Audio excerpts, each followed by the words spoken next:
everyone, welcome back to my channel, or welcome if you're new. My name's Lauren, and today we are diving into a large stack of books. We are getting into a ton of new releases that I hadn't read in the month of around June to July, and seeing how many of them are actually 5 stars.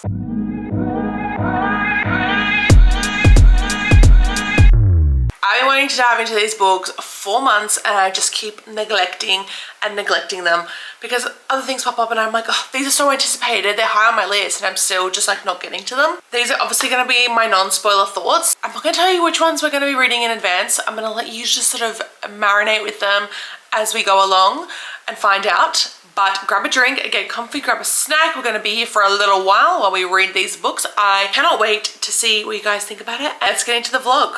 Time for my first read of this video. How many 5 stars I can get of the new releases that I've had on my anticipated TBR and what I actually think of them. So the first one I'm going to be starting is Spotlight by Rebecca Janschak. This sort of like enemies to lovers kind of romance. They had one night when she was in New York and they never exchanged numbers, and then flash forward a bit of time and she realizes that he is the brother of her best friend's fiance. He's the new hotshot on her grandfather's team, and he is the poster boy for her rival bookstore. And very keen to see where this goes. I love the Holland Brothers series. I have had 1 5-star in this series. This is book 4 now. Book 2, which was like also like a hate to love style romance, was a 5-star. I don't know, I just really loved it. So yeah, that's currently what I am reading, going to be starting. I am about to finish up my work day, and I'm probably going to do like a little walk on the treadmill and read on my Kindle. So that's the plan. We'll update. We will see how we go. I have high hopes. I think that it has the potential to be a fantastic book. I literally blinked and I'm 50% of the way through Spotlight actually. Next day I'm wearing the same jacket, but this thing is gonna be like my uniform I think for the next 3 months because it is so cozy and so cute. I love the color. It's like this perfect little bubblegum pink. But anyway, so I am enjoying it. I don't know what the plot is going to be, so I don't know if it can be a 5-star. We will see, because I just don't know. They're just kind of vibing, and that obviously, you know, don't like each other, or she doesn't like him, and he's like integrating with the team. But I haven't really, like 50% of the way through, and I haven't quite seen what the plot point of this book is going to be. Obviously I think it's great fun. I do really enjoy Rebecca Janschak and her writing, but I just don't know what to expect from the rest of this book, because I think it has like, obviously a great vibe. I really enjoy our main characters, but I don't know where this is going. I'm really struggling to find words to explain this. But I blinked and I was 50% of the way through it, and I don't think they've really set up like what the plot is going to be and what the main storyline is going to be, other than her learning not to hate him and him like fighting for her and desperately like wanting her back. So I don't know, I'm gonna keep going. I'm about to make some lunch, so I'm gonna make some lunch and read some more. So yeah, that's the plan. Okay, I didn't wrap up Spotlight. I thought I did. Clearly I did not. This was easily one of my most anticipated because I loved this entire Holland Brothers series, but this one just kind of fell flat for me. I liked it, don't get me wrong. It just wasn't doing what I think it was supposed to do. It was quite a long book, but at the same time it felt like rushed and underdeveloped, where there's like parts that could have gone a little bit deeper and then parts that felt like too much fluff. It was very confusing. The romance had a lot of fun, super sweet moments, but there was nothing to really like sink my teeth into. It was very insta-lovey, which made the pacing off. The daughter was completely adorable, but unfortunately, because of the pacing, the length, the insta-love trope, there just wasn't enough for me to give this more than like a 3-star rating. Something was just not hitting the way that it should have hit. It just didn't flow. It wasn't Rebecca Janschak's usual style, and for me, it just purely did not work. That's how I felt about it, so on to the next book. Friends, we're on the next book, and I started this one last night, and somehow I am already 50% of the way through it. I don't know how I did it, but I was enthralled and I couldn't stop. This is so freaking good. I love this. It is a sort of she falls first. I'm assuming it's going to be like he falls harder. He becomes a single dad. He finds out he has a daughter that he didn't know about, and she's had a tragic thing occur to her. So she's come to work on his ranch. It's like a rehabilitation sort of style ranch, and she loves horses, and she's always had a crush on him, and he's like not given her the time of day basically ever.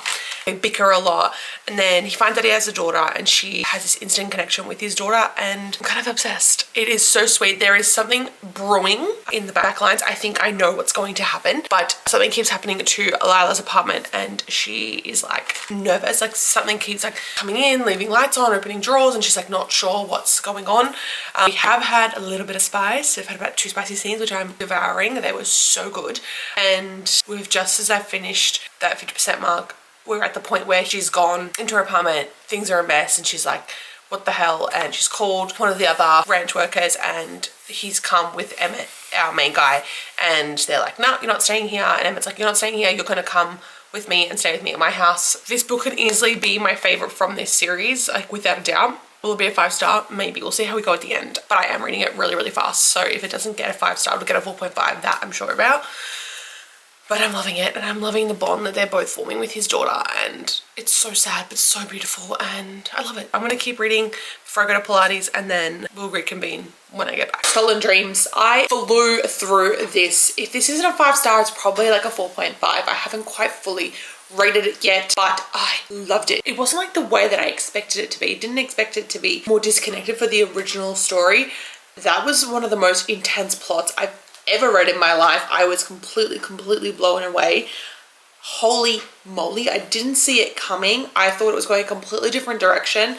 I loved this book so much. I loved the romance. I loved the way that Lila connected with Emmett's like found daughter, and the way that she was so comfortable with Lila. I thought it was just a beautiful element to a story. I don't know, I just loved it, and the way that Emmett was just so focused on like building this relationship with his daughter. And it just was so wholesome. Even like though it was like fully intense, emotional and scary, it was still so wholesome. I loved all the side characters, loved the setting, loved the premise. Lila wanting to like create this beautiful, like work in this haven because she needed it, and now she wants to help that with other people. And I just, definitely one of my favorites from Natasha Madison, definitely like a top tier book. I literally have no complaints about it. So it's definitely like a 4.5 at a minimum. I haven't written my review for it yet. I do highly recommend this. Definitely one of my faves from this chunk of reads so far. Top tier book, and I can't wait for the next one, which I think should be out now, so I will probably read that very soon as well. That's my thoughts on Stolen Dreams. We are starting one of my most anticipated reads of the year.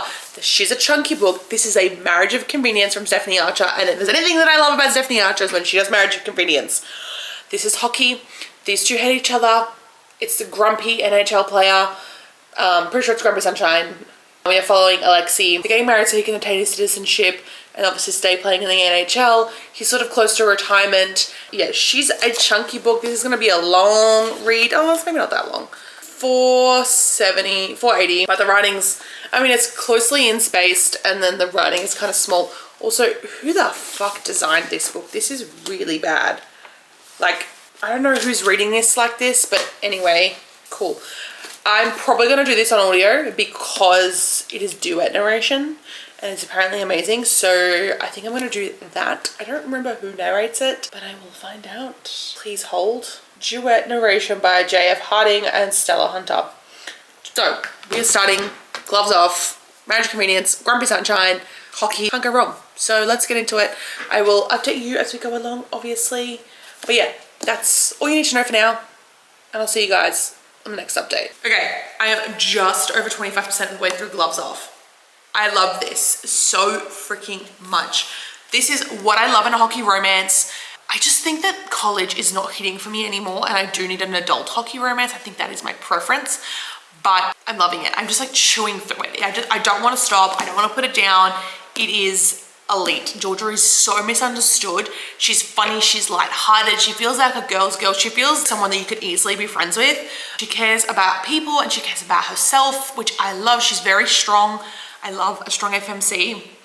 Alexei is this like damaged, broody soul, but like broody in the best way. He's so protective and possessive. Like I can feel it, like it's coming and it's gonna be so good. There was this hilarious scene where he thought she had boyfriends, but it was her bunnies. Hilarious, like genuinely hilarious. I just can't wait to see the way that he's going to devour her in the best way. Obviously, there is that sort of hate to love, enemies to lovers, like grumpy sunshine element that is going to give me the best level of tension and chemistry. I just know it. Right now, the dynamic is delicious. It's everything that I want it to give. Could this be her best work? Potentially. This could potentially be Stephanie Archer's best work. At the moment, it's feeling very similar to the Fake Out for me. I didn't love the Wingman, so this could be an absolute winner. Given the fact that I'm saying it could potentially beat out the Fake Out is telling you everything about this book, because the Fake Out is a god tier book for me. It is one of my favorite 6-star reads, and I think that this could top it. There is already so many funny moments. The pacing and the writing is what I expect it to be. It is a chunky book, but it is definitely flowing. There is no like lulls. It makes sense so far. If you're gonna write a long book, you have to give me something to like want to keep reading this. It doesn't matter what it is, there needs to be something on every single page. I don't like long books when there's a lull. That's what I've noticed. I'm very hypercritical of long books because I feel like a lot of the time it is a waste of pages, waste of time. This does not feel that way because it is packed with so much already and we are only 25% of the way through it. Their true feelings are going to come out and blow me out of the water. The spice is going to hit in the best way. He knows that she's sexy. All he ever notices is the high heels that she's wearing. So this is going to be the best spice she's ever written and could potentially be better than the Fake Out. I feel like towards the end of the year, I may do a reread of this and the Fake Out just via audio to see which one I prefer. I'm excited. But yeah, that's my update for now. I'm gonna go straight back into this. We're gonna do this update while I reorganize some books. I've reorganized my books like 100 times over the last couple of days. I'm driving myself insane because I can't figure out how I want this to look. Really bothering me, and I just can't work it out. Over 50% of the way through this book. I am having a good time. Am I absolutely obsessed with it? Absolutely. And Mr. Alexei is a acts of service king, which we love. He is trying like so hard to just help her and do everything he can for her, and he just wants to just make her life easier and better, and she's just like, no, don't get involved. I don't like it when people like do things for me because of like past relationship trauma. So she's just like not vibing, and it's causing problems. He's met the parents. He's realized that she's not this like prim princess that he thought she was, and yeah, I don't know what else other than that. It's just perfection. Truly, I am obsessed with them. They are everything and more, and I'm just gonna keep reading. I really don't have a lot to say because I just want to keep reading and keep listening because I'm organizing these books and I feel like I'm gonna freak out. So yeah, it's one of the best books I've read this year. I loved this with my whole heart and soul. This was a fan-freaking-tastic. I remembered why I love Stephanie Archer's books and why I love this series. I'm completely obsessed with Georgia and Alexei. The chemistry, next level. The grumpy hate to love and this quiet, soft, woony romance. It had me the whole way through. I was literally swooning non-stop. I just thought this was so well done. Alexei had this gorgeous, gorgeous character development. He was so scared to retire because he just didn't know who he was without hockey. And then he found Georgia, and then he realized, you know, life is worth risking, you know, everything for, because some people are just amazing. Georgia had this resilience. She was strong. She was strong-willed. She was like, she knew what she wanted, but then she was also just so articulate in how she really felt, which I enjoyed seeing a woman express out like her fears and let her vulnerability show. When they sort of broke down all the preconceived notions and figured out what their backstories really were, amazing.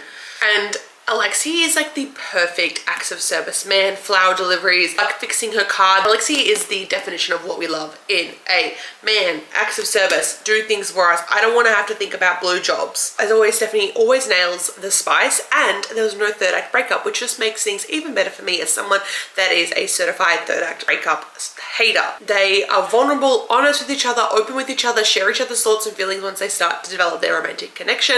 The pacing, perfect, truly, truly perfect. Made it just flow, and I was invested and just didn't want to put it down. And obviously going the audiobook route is the choice to make. I highly recommend doing this on audio if you can. It is a duet narration and it was fantastic. Hit all the points that I wanted it to hit. Naturally a 5-star. I loved and adored it. 10 out of 10 recommend. If you haven't read this, please do read it. I loved it. I cannot wait for the next book because I believe it's the Coach's book. And while I didn't enjoy book 3 in this series, I still have faith that Stephanie Archer writes fantastic books. This is what my standard for hockey romance is, and since I've read these, it is really, really hard to beat. On to the next book. Okay friends, I'm about to start my next book. I'm going to clean my house, do some editing, so I'm gonna listen to an audiobook. So I'm going to listen to Over the Moon by Laura Pavlov, duet narration, so obviously I have to listen to this over reading it. I'm very excited. I've heard some great things about this book. I believe it is going to be something similar to the vibe of sort of these two books. Like this one, she's gone home, it's a second chance, but she's also his physical therapist. This one is like enemies to lovers. She's a publicist. So I believe it's Coach's daughter. I think it's hockey. This is football. This is also football, I believe. These are both, no, hockey and then football. So Overmoon's gonna be similar sort of to these, whereas she's coming home with him to sort of help him, I think, with training something or other. He's obviously like a hockey god. She's also the Coach's daughter, and I love Coach's daughter. Easily one of my favorite tropes. It just fucking hits different, so I'm excited for that. I'm going to get into this. This is the next one, obviously, in this Rosewood River series. I've just applied for the ARC for the next book after this, which is Crazy in Love. I'm excited. So, come back to you later on when I have thoughts. Not quite at halfway yet, but I have things to say. So we've got a title reference. I love the way that Over the Moon is being brought into the story. I think it's a really cute reference. It makes a lot of sense. It is a very sweet line. Won't give it away, but amazing. Their chemistry is insane. His attraction to her is like palpable. Like all he wants to do is like acts of service, help her, bring her into his like life, make sure that she's looked after. He's like, you know, don't worry about losing your job, but I'll make sure that this is safe. It's all good. And they're not necessarily going to become friends with benefits. That's the way that I thought it was going to go. But they're actually going to like actively date. He's like, I'm going to take you out on a date. I'm into you. Let's try and pursue this, which I find doesn't happen often in a lot of romance books. We're attracted to each other. Let's explore this. Go on a date and see if it works out. We had a caring for her while she was sick. Mind you, she got sick from him, which was so funny. And then she writes everything down in her journal. She wrote down a ton of things for her in her last sort of little bit of life. She's always carrying around this journal, and he's now writing notes to her about like how he wants to pursue the relationship. So I was like, this is so wholesome. This is wholesome, spicy, flirty, sexy, all the things that I want a romance book to be. So maybe it could potentially be a 5-star. I love Laura Pavlov books, so wouldn't be surprised if it was. She's literally always leveling up her romance books. They're always something fresh and different. She uses a lot of the same tropes, a lot of the same sort of settings, a lot of the same sort of key things. Every single one of them feels different and feels just like better and better and better. There's just so much more that she does. She just tries always to make it fresh, fun and different. This is so fun. The pickable addition into this series was so fun. She keeps the books relevant to the time period without being overly on the nose about the setting, which I really quite enjoy. I'm having a good time. I'm gonna keep listening because I'm obsessed with everything about it. Like, she went to family dinner without him. He wasn't even there because he was sick at home. Love. I finished cleaning. I have showered. I'm in my pajamas. I still gotta keep working, but I have an eye mask on, and we're gonna update how I felt about Over the Moon, which I absolutely freaking adored. It was a fantastic read. Was it a 5-star? No. It was probably like a 4.5. I wasn't like overly blown away, but I loved it. I loved the no third act breakup. I love the way it communicated at the end. I think maybe I just wanted a little bit more and a little bit extra depth, but that said, I don't really have any complaints. It definitely was surface, but just like something that you need, like when you just want a relaxing good time. I would say it's easily one of the best ones. I loved seeing Everly. I loved seeing Dylan. I loved the way everything was resolved. I loved the family. I loved all the funny moments. It was literally the perfect little audiobook for me to just listen to and clean the house, and I had a great freaking time. I can never get enough of Laura Pavlov. She is fantastic, and the way that I am excited for this next book is insane. It is going to be one of her bests. There's a reason why she's like as popular as she is. She is such a fantastic, fun author, and I will never get enough of her books. Truly, never, ever, ever. I love them. But yeah, that's it for now. We are starting easily one of my most anticipated reads of this vlog. It is Rewind It Back by Liz Tom 40. This is a second chance childhood neighbors to lovers. They were each other's first crushes, then they fell in love, and then they broke each other's hearts, and now they're reunited and they're next door neighbors yet again. So I am very excited. He doesn't realize that he's hired her to like renovate his house because he liked the way that the next door neighbor had decorated their house, I believe, or something along those lines. But she's renovating his house and she's living next door. It says on the back here, like, she's the only girl he's ever loved. And obviously Ria's story has been easily one of the most anticipated in this series. Now for me, I will always love The Right Move and Caught Up the most. Unfortunately, Play Along didn't hit the same way for me as it did for a lot of people. However, I've been hearing people rave about this and I am very excited to get into it. I've been putting it off. It's time to start it, so I'm going to start it. And thankfully, Kindle Unlimited has put this back on Kindle Unlimited. I'll probably get started on this on my Kindle for now, just for like ease of reading. Rio and Hallie.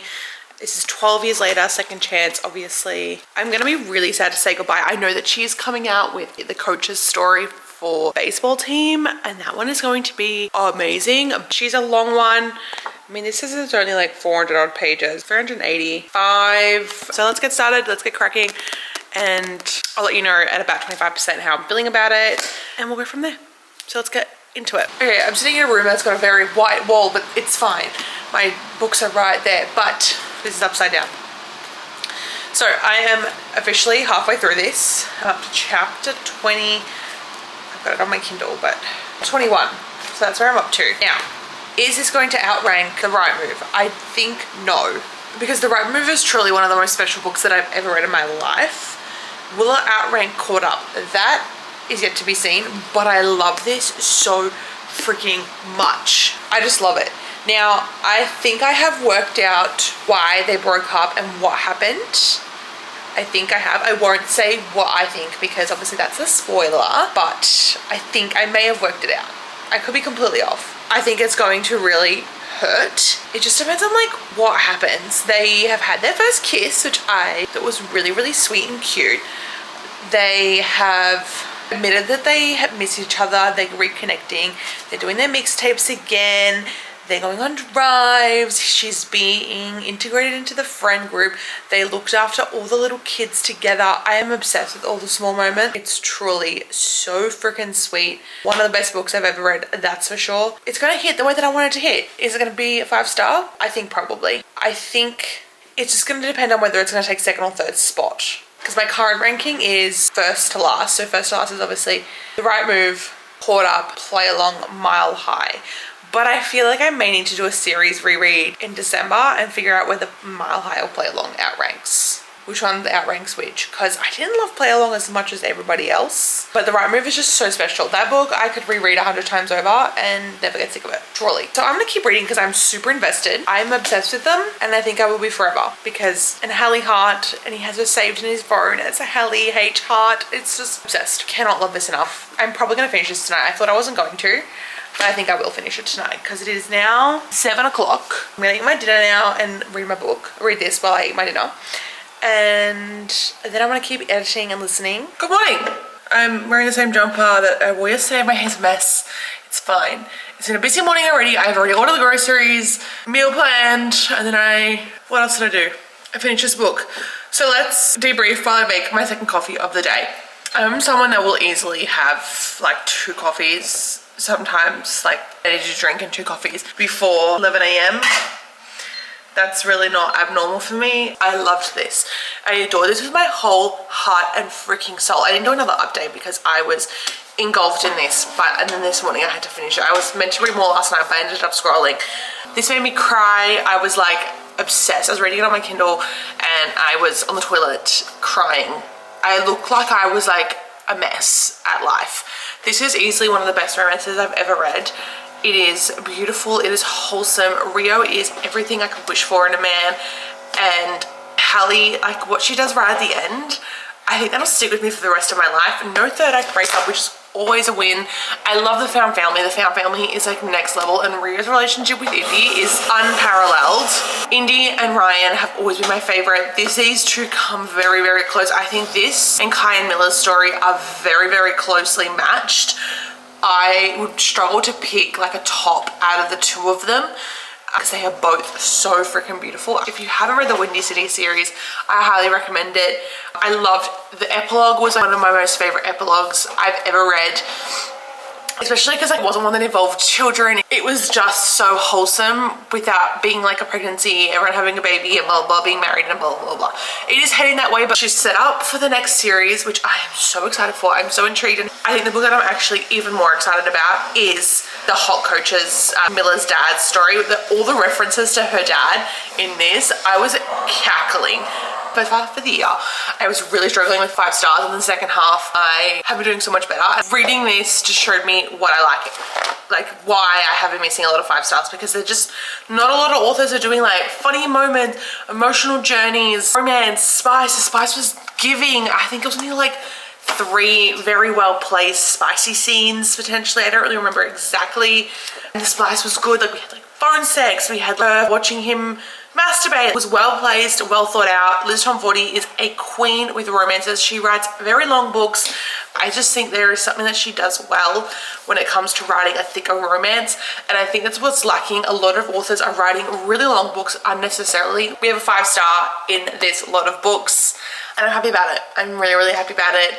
So gloves off, and this were my 5 stars so far, I believe. We've started the last book in this journey. We are chapter 12, so I am, how many pages in? Just short of 130 pages into this. I'm flying through it. It is enjoyable.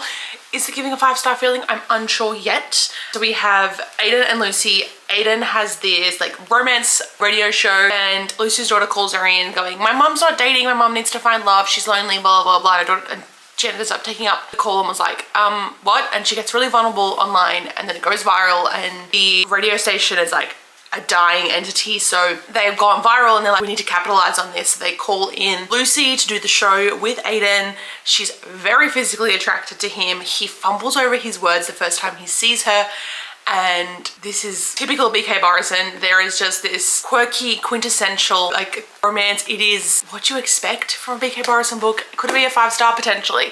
If it gives me the feels that in the weird stars, it could be a 5-star. We'll just see how we go. But overall, I'm having a good time with it. I'm gonna keep plugging away. I think this is great. And yeah, no real complaints. I'm just enjoying the book. So about halfway through this now, I ended up switching over to the audiobook just so I could get some jobs done.